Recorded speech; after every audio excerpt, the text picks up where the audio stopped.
You are now listening to the Protestant Libertarian Podcast.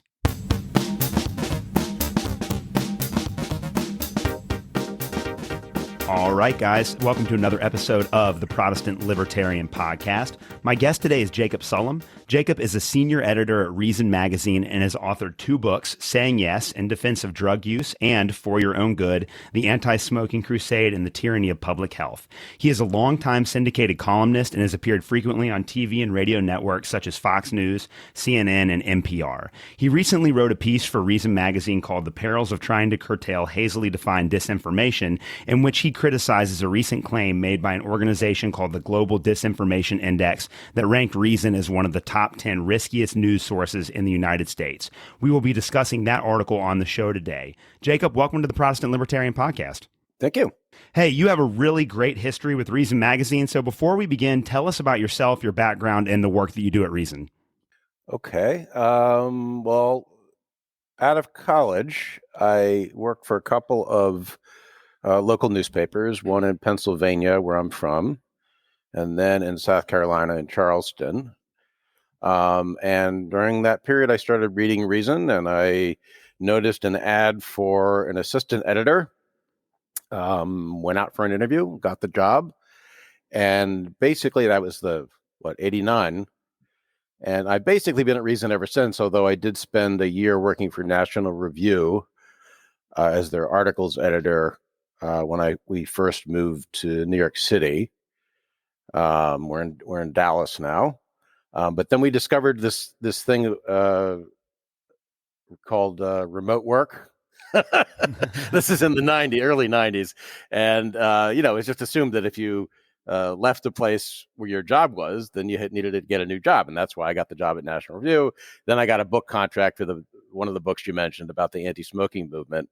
So I left the National Review job. But meanwhile, Reason invited me to come back. Virginia Postrel, who was the editor at the time, and worked, from New York for this magazine that was based in Los Angeles, which seemed like a crazy idea at the time. But since then, our staff has grown and we're scattered all across the country now, although we have offices in LA and in Washington. And I have been writing a lot about drug policy for the last few decades, civil liberties issues, gun control, First Amendment stuff. I'm working on a book right now that explores the parallels between gun control and drug control. Since these are two things I've written a lot about, I've found many striking parallels. And the interesting thing is that people on the left, especially nowadays, tend to be quite critical of the war on drugs. And they argue, this is racist in its inception. It continues to have racially disproportionate effects. It undermines civil liberties. It results in unjust punishment and mass incarceration, and encourages police abuse. They have, all of these criticisms of the war on drugs, which are valid. But when it comes to gun control, progressives tend to like it and they ignore the fact that all of those things are also true about gun control, that it was racist in its inception, that it continues to have racially disproportionate impact, that it over-criminalizes conduct that is not inherently criminal. It results in police abuse, violations of civil liberties, in particular, Fourth Amendment violations. And so my aim is to show that these two sets of critics who are basically on opposite sides of the political spectrum actually have a lot in common, and they can learn a lot from each other if they realize that these people they consider to be the enemy are raising many of the same concerns. That's the basic idea for that.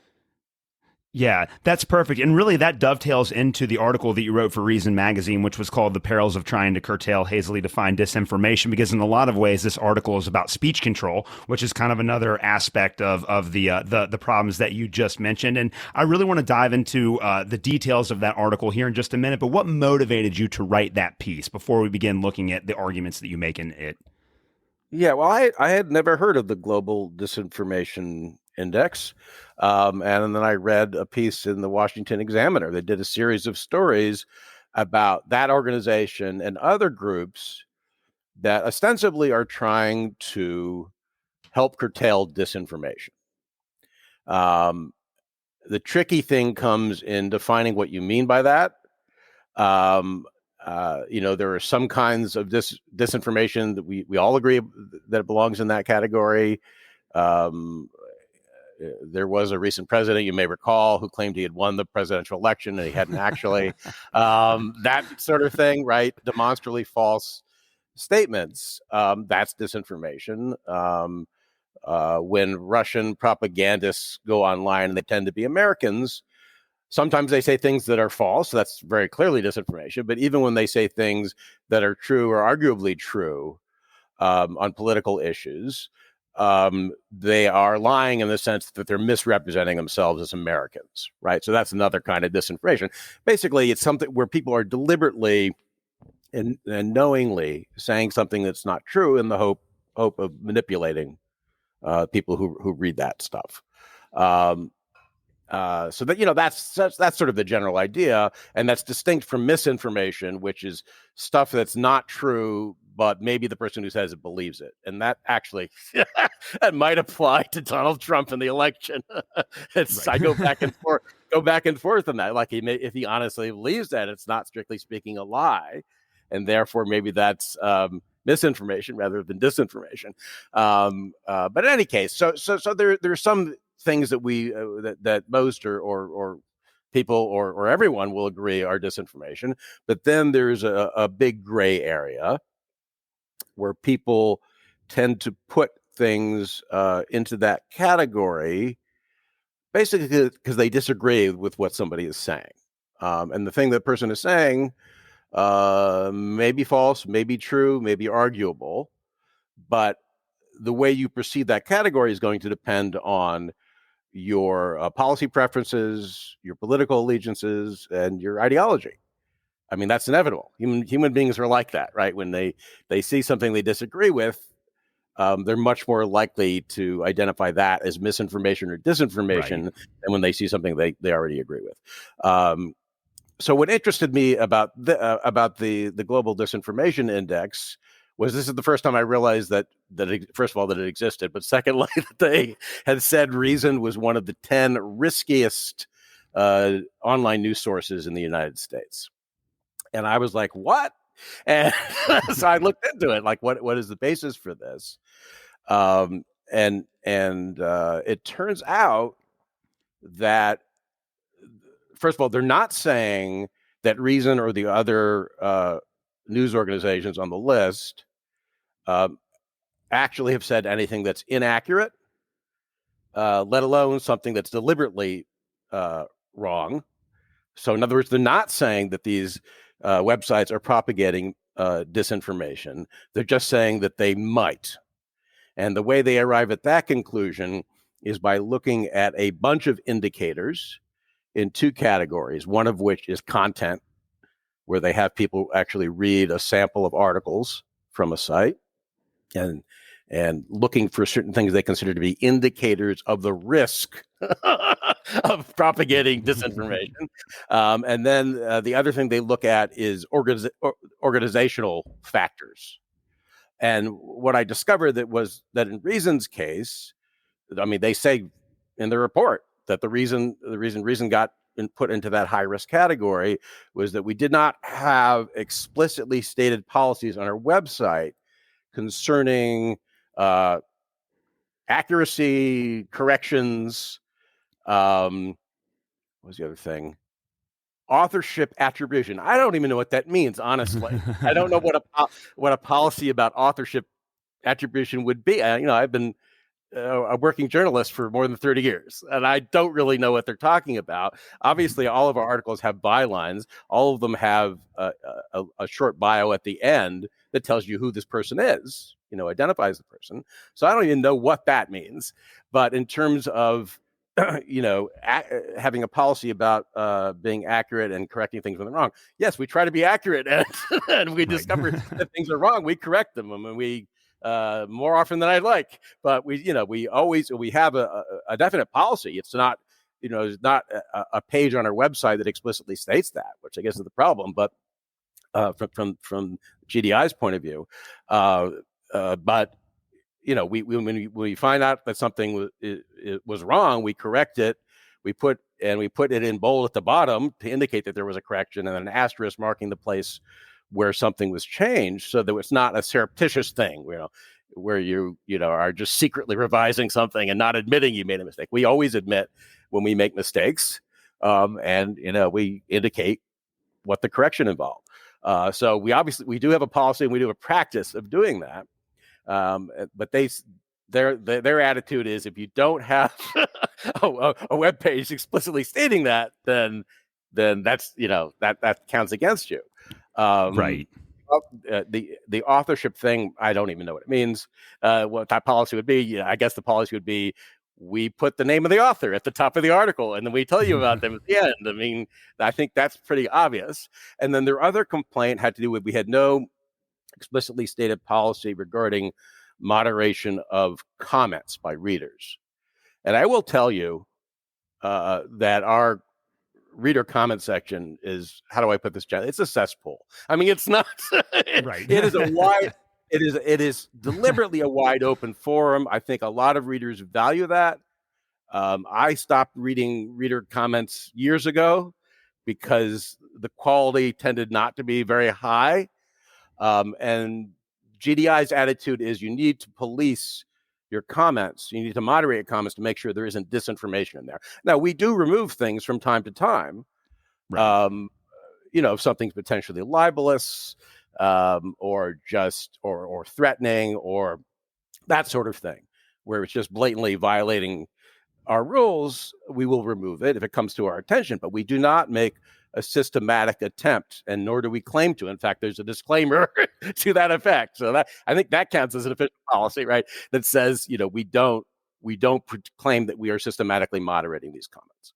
Now, you can say that's a good policy or a bad policy, but we do have a policy, right? So that is really the entire basis for Reason getting, which is ridiculous. I mean, this is the basis for us being put into the high risk category, is based on a lack of explicitly stated policies. So I found that out, and that's absurd, because the implication of putting us in this category is that we are not to be trusted, that we disseminate disinformation, and they present no evidence of that whatsoever. But then I looked further at the content category, where we didn't, according to the report, they didn't mention anything about our content being somehow objectionable or whatever. But if you look at the tests that they are applying in determining whether a website is high risk or low risk, there are lots of subjective judgments there. They make a big deal of how their reviewers don't know. They're given articles. They have these reviewers, and they're based in the UK, but they have people, I think it's at UT Austin, who are working for them and reviewing articles. And the articles do not show where they came from, and they don't have the byline of the author. And GDI thinks that means it's neutral and fair. But obviously, if you have a bunch of people who lean left, and I assume they do, I don't know for sure, but I'm pretty sure that the reviewers at UT Austin who work for this organization probably tend to lean left. And if they read articles that they disagree with, they're much more likely to see these indicators of risk. And I'll just give you an example. They look for logical fallacies, weak reasoning, and non sequiturs, basically unsupported arguments. Well, if you read something that you disagree with, you're much more likely to see those indicators than if you read something you agree with, right? That seems obvious to me, and I think that would be true regardless of the reader's political affiliation or ideology. That's bound to be true. So these are not objective measures. Another thing that they do is they look for targeting of what they describe as at-risk individuals and institutions, which is kind of a weird way of putting it. But what it means in practice is if you harshly criticize someone, or say the president, or a public health official, or if you harshly criticize an institution, which could be the CDC, or it could be the Defense Department, it could be a government agency, it could be a private organization. That's already a red flag for them, that you're harshly criticizing them. But then they're going to go see, is that well supported? Is the criticism well supported? If it's well supported, then it's okay. That's legitimate criticism. That's not disinformation. But obviously, again, depending upon your own opinions, you're going to see certain kinds of articles as being targeting, wrongly targeting people or institutions. If you like those people and institutions, if you sympathize with them, if you agree with them, then when somebody criticizes them, you're much more likely to see that as a sign of disinformation than if somebody criticizes somebody or a person or an organization that you agree with. I mean, this much seems obvious to me, Right. but I was kind of amazed in reading their methodology, because they pretend to be neutral and independent, but it's very clear when you read their methodology that it's impossible to get rid of the bias that any person would have. But in this case, it's not coincidental that all of the 10 riskiest websites in their report are either conservative or libertarian, Right. and nearly all of the ones they thought were least risky lean left, right? So the Washington Post is trustworthy, and the New York Times, and NPR, HuffPost, BuzzFeed News, right? So these are all considered to be, they're all put in the lowest risk category. Now, I can look at any of those sources and find things that I think are poorly reasoned, that are not, where they're not citing adequate evidence. I wouldn't say that, therefore, it's disinformation, but I absolutely, if I reviewed, samples of articles from those websites, I could show you all kinds of things that I think are not up to par. Right. So that's the basic problem with their content analysis. It is that there's no way it can possibly be neutral, as they claim, and you see that in the results of which websites they decided to say were risky and which ones were less risky. And then the other aspect to it is that their definition of disinformation is completely puzzling, and I will read it to you and see if you can make sense of it. They define disinformation as, quote, adversarial narratives which are intentionally misleading. Okay, adversarial basically just means that you're either pitting one group against another, one side against another, but basically any kind of criticism can be interpreted as an adversarial narrative, because you're rhetorically attacking someone. Adversarial narratives, and it's intentionally misleading, right? So you're doing it on purpose, and that's consistent with the idea that disinformation is deliberate as opposed to misinformation, which may not be, right? So it has to be an adversarial narrative, and it has to be intentionally misleading. But then it's also financially or ideologically motivated, so it could be that, or it could be this other thing, which is aimed at fostering long-term social, political, or economic conflict. So you pick one of those from column B, and then it creates a risk of harm by undermining trust in science or targeting at-risk individuals or institutions. So take the first thing about, is it intentionally misleading? In their definition, they say it has to be intentionally misleading. But then in discussing how they arrived at their definition, they claim that they don't look at intent, because that's too hard, because it's very difficult to find solid evidence. You can surmise what somebody's intent is, but it's very difficult to prove that definitively. So they claim they don't look at intent, but their definition refers to intent, right? Deliberately, intentionally misleading refers to intent. So that's totally contradictory. The report contradicts itself on that point. And then the motivation matters, right? which again is subjective and presents the same problems as assessing intent in general. Did you do it for financial reasons? Well, I get paid. I do get paid a salary, right? So you can say anything I do is motivated by financial rewards. Am I ideologically motivated? Absolutely, I am. I know that goes for a lot of journalists. Right. Am I trying to foster conflict? That's not my aim, but things I say might very well result in disagreement. So that's a kind of conflict. Right. And you're trying to undermine either trust in science, which is, sounds very neutral, but one person's interpretation of the science is going to be different from another. So when you get into debates about issues, say, related to COVID-19, there are all kinds of strenuous disagreements about COVID-19 control measures, things like lockdowns and mask mandates. Some of these involve scientific questions that are unsettled. Some of them involve value judgments, right? What was the impact of lockdowns? Was it a net positive or a net negative, right? People very strongly disagree on that, and the evidence is inconclusive, I would say, to being honest. I obviously, I don't know if it's obvious. I lean towards saying that they did more harm than good, but obviously there are people who disagree. So, but somebody who firmly agrees that lockdowns were a good idea and they were necessary and beneficial, seeing somebody disagreeing with that might say, well, you're dismissing science. Right. So you're undermining science because you don't agree with my take on the science. And then the other thing is what I mentioned before, which is targeting at-risk individuals or institutions. Now, at-risk individuals could be interpreted to mean a racial or religious minority, for example.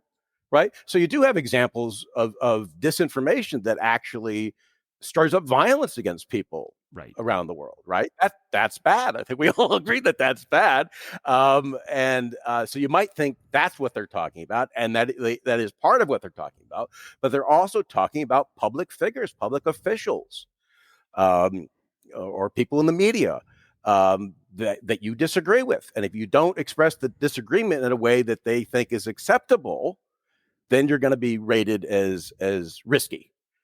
And institutions. So I'm not sure if the institutions have to be at risk or just the individuals. It's not clear from the definition. But even at-risk institutions, the CDC is under siege because all these people are disagreeing with its recommendations, and so now you're simultaneously undermining science and targeting an at-risk institution, right? So you can see how that plays out. And so this is not at all neutral. It is not at all objective.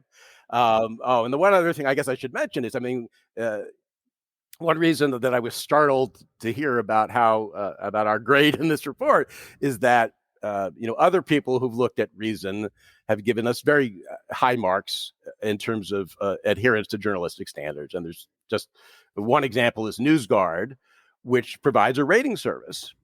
But it is tied to specific principles of good journalism, right?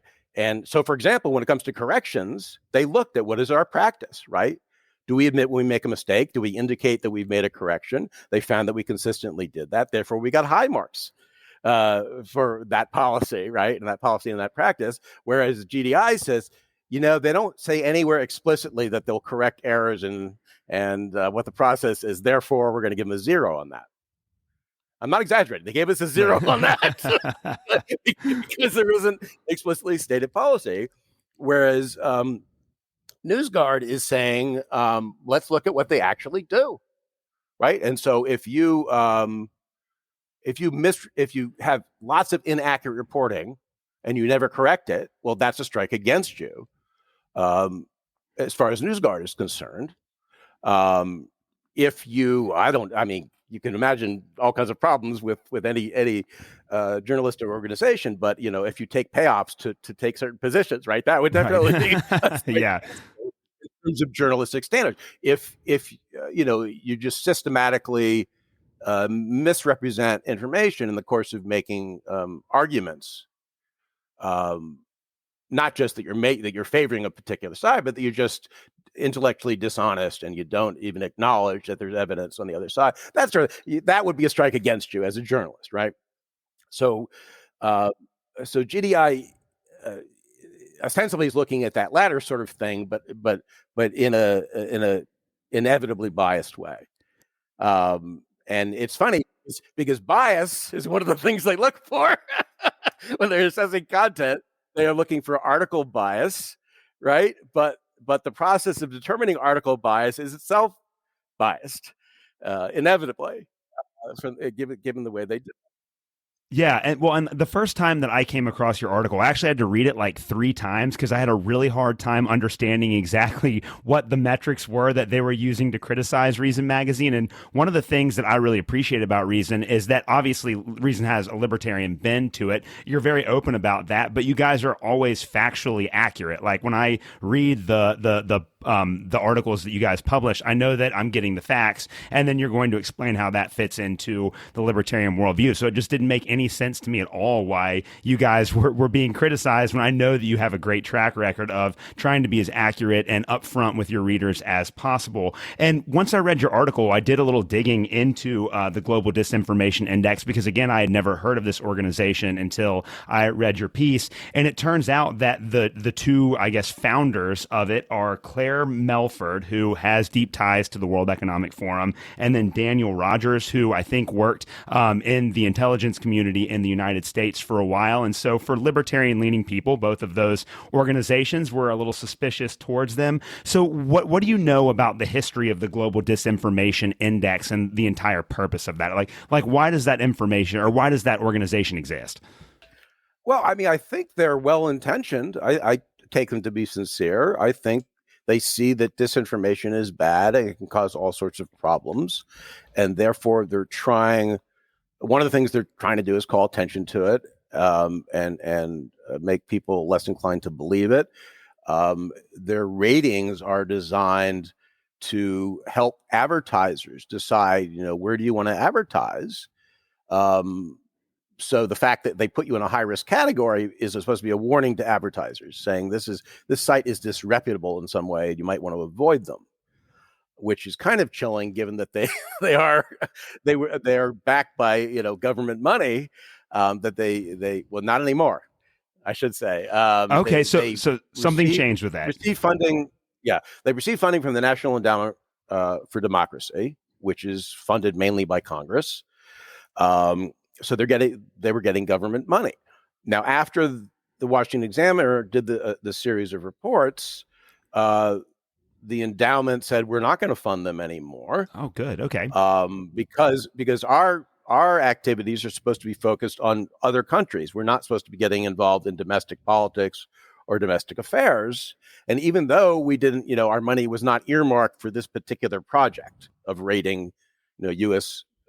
News organizations, money is fungible, and people will rightly complain that taxpayer money is being used to take sides in political debates. So they're not going to fund GDI anymore. Right. But that's this sort of thing is of a piece with the broader campaigns against misinformation as well as disinformation, where the government is either paying for this or is pressuring social media to suppress misinformation and disinformation. And there's always a sort of implicit threat whenever a government official is mad at you and says, why did you allow people to say this dangerous stuff?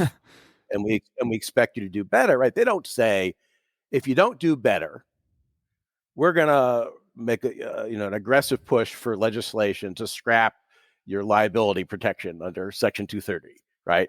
They don't say, if you don't, we're going to issue new privacy regulations that are going to be an enormous pain for you. They don't say we're going to be more inclined to pursue antitrust litigation. But that's always the implicit threat when you're dealing with the government.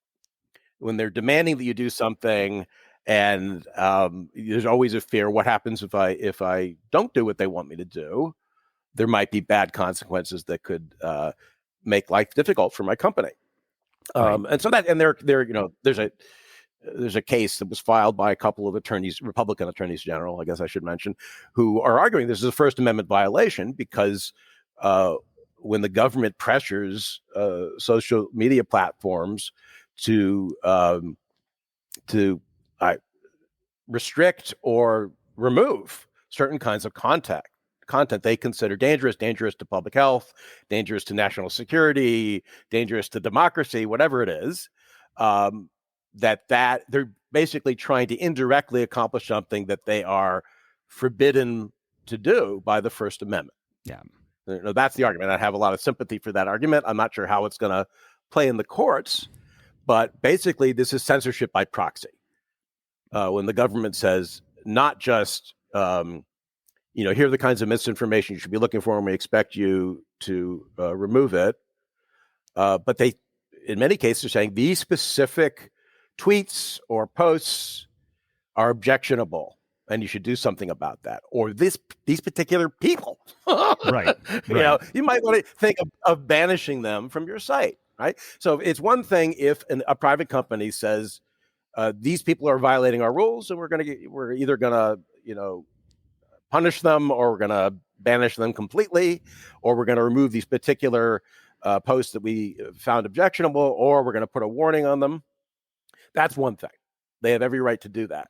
But when those decisions are shaped by the demands of government officials who have a lot of power to make life difficult for these companies, that really changes the situation. So this is blurring the distinction between private action and government action. Right. And so that's the broader problem, and the problem is compounded by what we were discussing earlier, which is everybody knows disinformation is bad, but people disagree about what that means, and that goes even more so for misinformation, because misinformation doesn't have to be intentional, and according to the Biden administration and the Surgeon General, it can include things that are true. Right. That's startling, right? Yeah. It can be true, but nevertheless misleading. Could be verifiably true, or it could be at least arguably true. Like, say, on an unsettled scientific question, like how effective is general mask wearing in preventing the spread of COVID-19? This is, you probably saw recently the Cochrane review of random controlled trials, randomized controlled trials, where they tried to measure the impact of mask wearing, and found basically nothing, which doesn't necessarily mean masks are worthless. And it could be that some people in these studies did get a benefit, but other people either didn't wear their masks consistently, didn't wear them correctly, and that could reduce the apparent effect. And especially, this is one of the things that the authors of the Cochrane Review suggested, was that if you wear a face mask, it gives you a false sense of security. So maybe you take more risks than you otherwise would, right? You might get closer to strangers, that sort of thing, then you might go to more crowded situations than you otherwise would. And if that's true, then the behavior of some subjects could wipe out the benefit for other subjects, right? So it's possible that masks still work. There's reason to believe that they can work based on laboratory experiments, but the laboratory experiments are in these idealized conditions that don't reflect what happens in the real world. In the real world, we know. I mean, look around you, or not now so much anymore, but back when everybody was wearing masks, they typically were not wearing them correctly. They typically were wearing low quality, dirty cloth masks, right? So if you do that, you're going to get very little benefit, if any. Right. But if you want the answer to the question of what happens when we legally require people to wear masks, you have to look at population-wide effects. That's the whole point. The whole justification for that policy is that it's going to have a measurable impact on disease transmission, right? So that's when research like this that compares people assigned to wear masks to a control group, where this is highly relevant. Anyway, so that's my main point about all that is that this is a highly controversial issue, and it remains controversial. But if you say, now some people will just say masks are worthless and they don't work. I wouldn't go so far for the reasons I said, because I think there's some evidence to suggest they can work if they're used properly and if they're high quality, like N95s in particular. I wouldn't go so far as saying they're worthless, but I would say and did say that that the CDC has systematically exaggerated the evidence in favor of mask mandates. They will take one study and they will exaggerate what it shows. They will claim it conclusively shows something that it doesn't. They will ignore all the methodological problems with the study. These are observational studies typically, where say they compare a county with a mask mandate to a county without a mask mandate, or they ask questions of people about their mask wearing habits, and then they also see did they get infected or not, that sort of thing. There are lots of drawbacks to that kind of research, and they don't systematically control for confounding variables. They can't possibly control for all confounding variables, which is why you randomized studies are superior in that respect. Whatever. So the CDC would take studies like that and say, this shows if you wear a mask, it reduces your risk of infection by 83%. That's an actual number they cited, and they presented this as if this was is beyond question, and it clearly is not beyond question. And I think they. Again, I think they had good intentions. Their hunch was that masks did work, would be beneficial. They want to encourage people to wear them. And they figure by citing these impressive sounding figures and ignoring all of the problems with research, it will, simplify the message, make people more likely to comply. I think that's what they were doing. But so after the Cochrane review came out, I wrote a column where I pointed out how the CDC had misrepresented the science, and it got a warning label on Facebook. That column, right? And that just they said didn't say it was not true. They said it could be misleading because I was saying that the CDC had exaggerated the evidence, and they thought that could be misleading, right?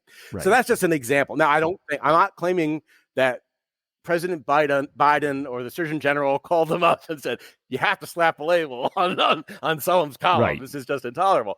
And because I think their pre-existing preferences incline them to police that sort of stuff. But of course, at the same time, they are getting a lot of pressure from the government to follow through on that commitment in the way the government wants, right? And there was a big to-do when President Biden accused Facebook and other social media platforms of killing people, to use those words, because they were allowing their users to go online and question the value of vaccination, or say, or even say things that were just outright untrue about, that vaccines contain microchips, or they cause certain kinds of terrible effects when there's no evidence to support it, right? So Facebook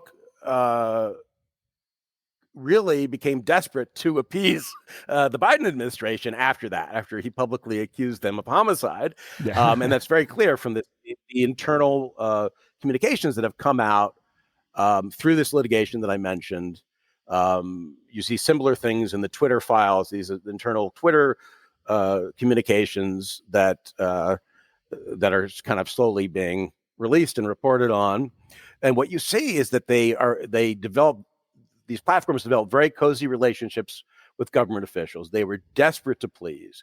They didn't always do what the government wanted, but they usually did. And so when it comes to Facebook deciding how are we do have this policy. Twitter doesn't anymore, by the way. They don't have a ban on COVID-19 misinformation anymore under new management. Yep. But Facebook still does have a policy like that. And so in deciding how to enforce that, how aggressively to enforce it, they are bound to be influenced by this government pressure. And the government's going to say, you don't think this is misinformation, but we do. And we have specific examples of that when the government says, is pressing them to, expand their definition of misinformation. Right. Right. So you have a dangerous combination of broad, vaguely defined categories that you're supposed to be suppressing, And at the same time, the government is encouraging you to suppress them and to interpret those categories as broadly as possible. Right. And Right. that's a dangerous combination when it comes to freedom of speech, um, uh, because that sort of thing, if there's systematic pressure in all the major platforms, that's going to achieve a much bigger chilling effect than you'd have if it's just individual policies and independent decisions based on those policies that decides, what you can say on these different platforms. So the GDI thing just it ties into that more general concern that it is. There's a lot of disagreement about what qualifies as misinformation or disinformation, and that sort of vagueness becomes very troubling when you're talking about government action. Right. Oh man, that was an excellent description of that. That was like just the perfect description of what the GDI has done and all of the issues related to disinformation and misinformation. One of the really interesting things I think, as I've been listening to you about what you have said, is that the sad I think the sad consequence of organizations like the GDI and then the way that federal government agencies kind of encourage social media and other platforms to promote certain kinds of information is that it made it almost impossible for us to have nuanced conversations about a lot of issues that actually require a lot of nuance. And as you said, it kind of has this chilling effect where people that might be open to having like an intellectual conversation about a controversial issue won't do that for fear of falling under the label of misinformation and disinformation. One of the really interesting things about those two terms is that, 5 or 10 years ago, no one ever used those words, but it seems like over the last couple of years, there's been a dramatic increase in the use of both the terms misinformation and disinformation. Why do you think people are using those terms now more than they were before? And do you think that like the way that those are defined by organizations like the GDI are actually a threat to our society? What do you think about that?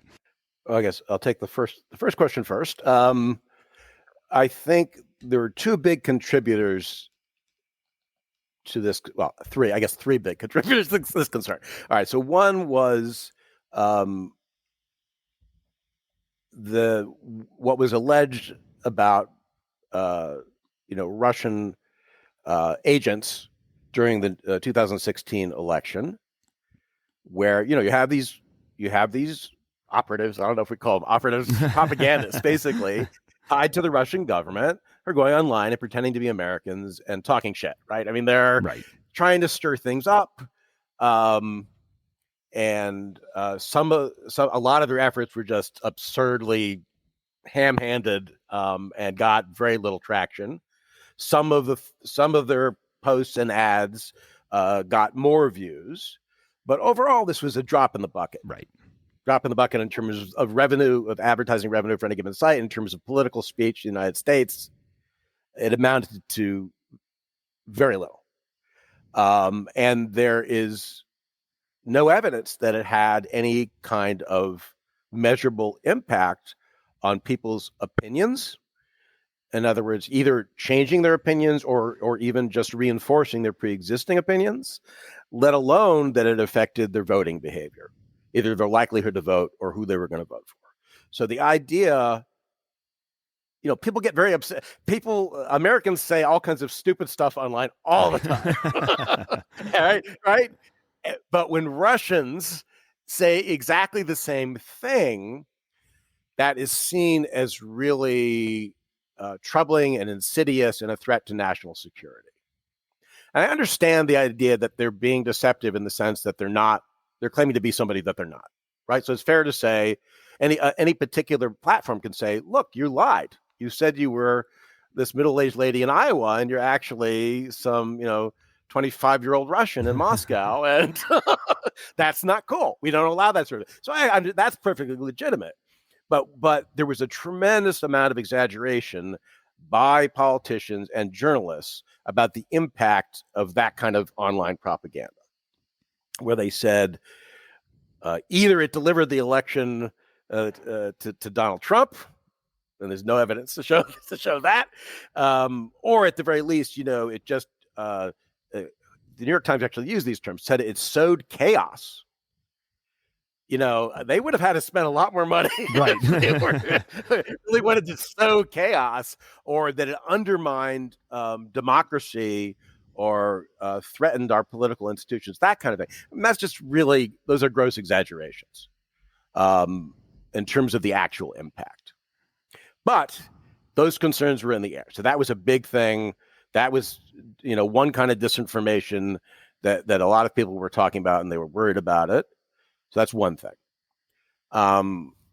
Then more recently, you have all the debates surrounding the pandemic, where people were going on. They were going online. They were saying things that were not true. Absolutely, they were saying things that were not true. They were saying things about vaccines that were not true, for example. But there also were people who were just taking positions on contentious issues that had not been scientifically resolved. And so the concern that all these people are going to die because they don't get vaccinated because they listen to these idiots, or either idiots or deliberate liars, maybe, that was a big concern for people in the Biden administration, definitely, and people at other levels of government as well.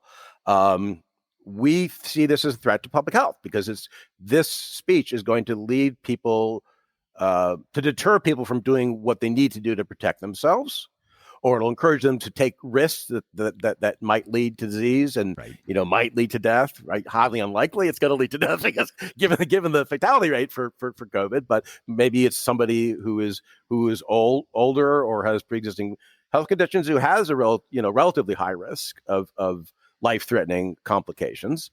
And what if that person listens to these bozos and decides not to get vaccinated? That's bad, right? So that was their position, and then they extended that to other things, like the debate about masks. You're going to discourage people wearing masks. We know that masks are good. The CDC was, after they said we don't think masks are initially they said we don't think it makes sense for people generally to go around in masks, but they reversed course on that after several months, and then they swung in the opposite direction and said, this is absolutely 100% proven, and I can tell you exactly how much protection it provides for you, and everybody should be wearing a mask, and 2-year-olds should be wearing a mask, and everybody in school should be wearing a mask all day long, and here's some studies that we think prove it. And the studies were total crap, because they were not even doing comparisons. They were citing studies like, here's a school district that implemented masking, also, by the way, implemented several other precautions. So maybe they did masking, and they did distancing, and they did staggered lunches or whatever to avoid crowds that were too big, improved ventilation. Did we mention that already? So they took a whole bunch of precautions they thought would reduce the risk of transmitting COVID-19. And then they would look at these schools and say, and they have a relatively low infection rate. And they wouldn't even compare it to anybody else. And they would say, oh, this shows that masking, and combined with these other precautions, helps reduce infections. Well, it didn't show that. It showed that it was not inconsistent with a relatively low infection rate. It didn't show anything else. And it certainly didn't show anything about specific intervention. So then later on, they had actual comparison studies where they say, well, here's a district with a mask mandate, and here's one without one, or a county, compare counties. But then that raises all the problems we mentioned earlier about controlling confounding variables, right? Because places with mask mandates or with higher rates of mask wearing may differ in ways that independently affect the risk of infection, either of getting it or passing it on to somebody. And they did not, take all those factors into account. Just one obvious thing is that, people who wear masks are probably more cautious in other ways. Right. Although that sort of contradicts the hypothesis about them taking greater risks. Right. We don't really know which is true. That's one of the problems, that we don't really know which way that goes, or which on balance, what happens. Right. But it's plausible, certainly plausible, that people who wear masks, or furthermore, jurisdictions that are requiring masks, meaning that there is enough of a consensus there that becomes politically tenable, right? that they probably are more risk averse than the other jurisdictions that don't require masks. They probably and actually do have higher vaccination rates. And they may differ by demographic measures that might affect disease risk and so on. Right. So some of these studies try to take into account some of these factors, but none of them take into account all of the factors that might be relevant. And so you can't draw any firm conclusions, right? So you have this ongoing debate about masks.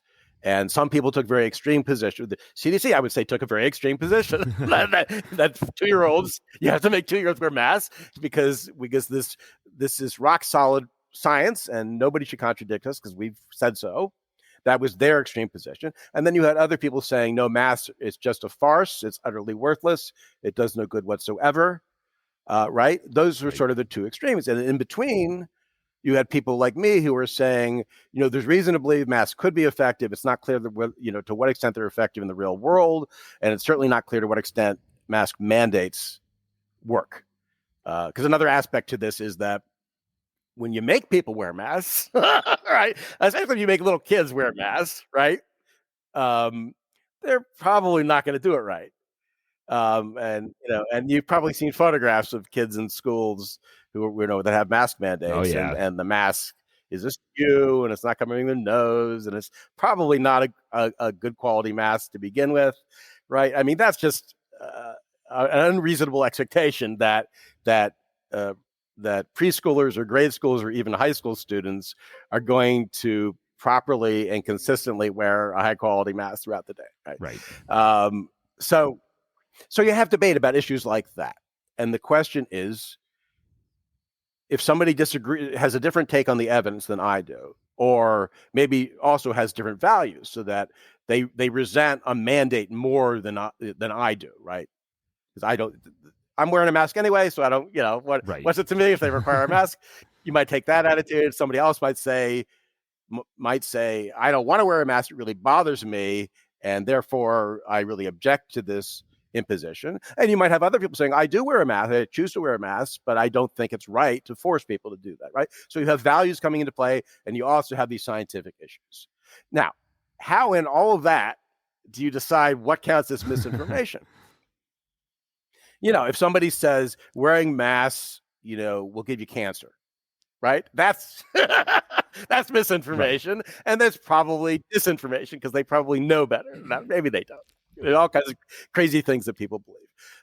So that's a clear case. But everything in the middle, I would also say, by the way, that some of the things the CDC said were clearly misinformation because they were not just exaggerating the evidence, but they were saying things that really, strictly speaking, were not true. In describing the results of studies, saying this shows in this study, wearing masks reduced the risk of infection by this percentage. The study was not even designed to show that because it can show is an association. It cannot show cause and effect, and they know that. Right. The CDC knows that for sure. Somebody at the CDC has to know that. Right. So I would say that might even count as disinformation in the sense they said it even though they knew it wasn't true. And it was designed to manipulate people. It was designed to get people to do what they wanted them to do with what they considered to be good intentions. Right. So you could say there was disinformation and certainly misinformation on that side. Right. But then in between, you have all these other people arguing with each other who are more reasonable, more open to evidence, but still might have different takes on what the evidence shows, and then also what the practical implications of the evidence are. Right. And in a free society, you need to have room for that kind of debate. Under the First Amendment, even the stuff that is deliberate misinformation is protected. Yeah. Generally, it's protected by the First Amendment. There are exceptions like for fraud and that sort of thing, or defamation, right? There are certain specifically defined exceptions, but generally speaking, when it comes to scientific issues or political issues, people can say things that are flat out untrue, and they do it all the time, right? Right. Or the president does it all the time. This president, the previous president, all the presidents before him, right? Say things that are just flat out untrue. And that is protected by the First Amendment, right? So, and hate speech also, by the way. Another thing that politicians want to see suppressed on social media, right? You have members of Congress demanding that Twitter suppress hate speech. Now, Twitter does still have a quasi, hate speech policy. So you can say, well, you should enforce your policy, but you shouldn't say it as a member of Congress on official stationery. Right. Right. I mean, to me, that crosses a line, because you're trying to indirectly censor constitutionally protected speech when you do that. And I go back and forth on this. On the one hand, I'm not a big fan of social media in general, and it's pretty awful on average, but you could see why, any given platform has an interest in trying to maintain some kind of environment that it's not totally repulsive to people, right?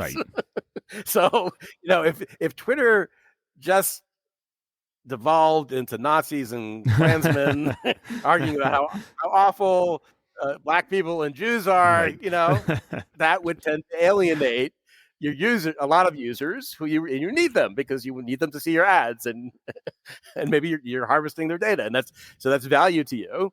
So you don't want to alienate users by having a really unpleasant environment and even milder stuff, short of like outright racism or anti-Semitism. Just tolerating personal attacks with veiled threats and that sort of thing. Tolerating too much of that can make it an unpleasant environment. To my mind, Twitter was already an unpleasant environment, but it can be pretty bad. But much like Reason's comment threads. But there's bad and there's worse, right? So I can see how you would want to have certain kinds of rules. You don't want it to be how did Elon Musk put it? You don't want it to be a free-for-all hellscape. I think that was the phrase he used. And you kind of get that. But at the same time, once you actually formulate a policy and try to apply it, it's incredibly problematic. Deciding, that he was talking about the Jews there, right? He didn't say so, but it was implied. Or that's racist to me. That seems racist to me. And somebody else is like, well, I don't see why it's racist, right? That kind of stuff. Right. That's very hard to do. Yeah. And if the government gets involved in those decisions, that's really chilling. Yeah. Well, so. Oh, I was just gonna say, this has really been a great summary of all of these issues, and it's just insane to me that, like, again, it's insane to me that GDI would come out and say that Reason Magazine is misinformation, when, from my perspective, and I think in reality, it is obviously not. You've been working at Reason for a very long time, and you've contributed quite a bit to it. Just as we start to wrap up today, what makes Reason Magazine such a great news outlet?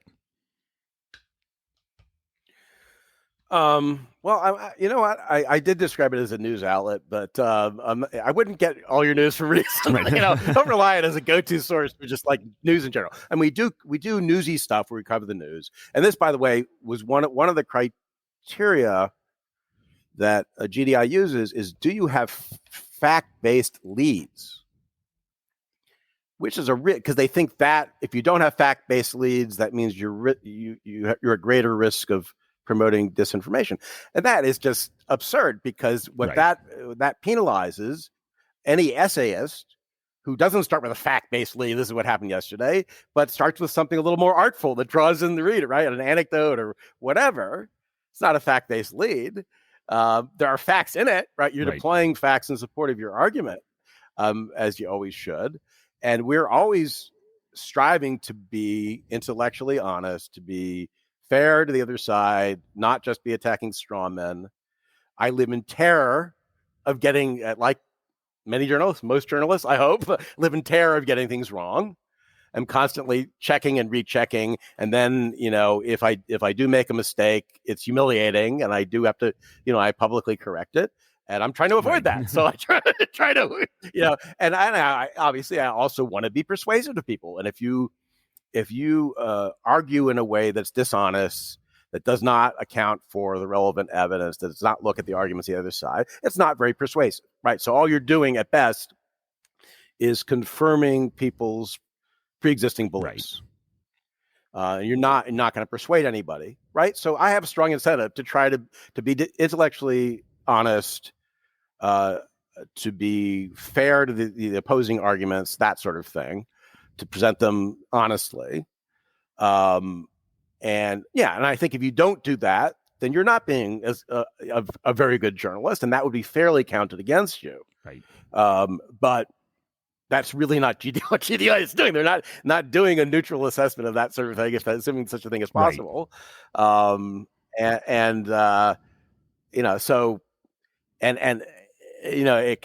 irks me that we are trying really hard to get things right and are being really diligent about correcting things if we get them wrong, and we get no credit whatsoever for that, because we don't have an officially stated policy on the website to that effect. I mean, that seems completely absurd. Yeah. And you have to allow for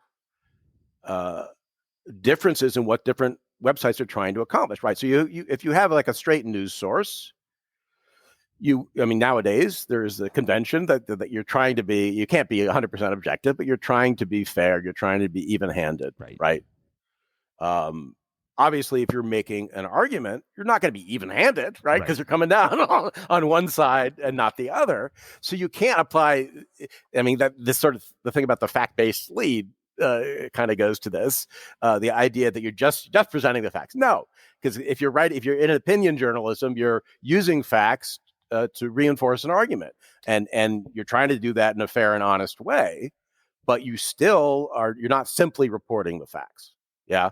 So it's sort of, they say GDI doesn't take into account your particular religious orientation or ideology or partisan affiliation, but they do explicitly take into account whether you have those things, like whether if you have an ideological commitment, that's a red flag to them.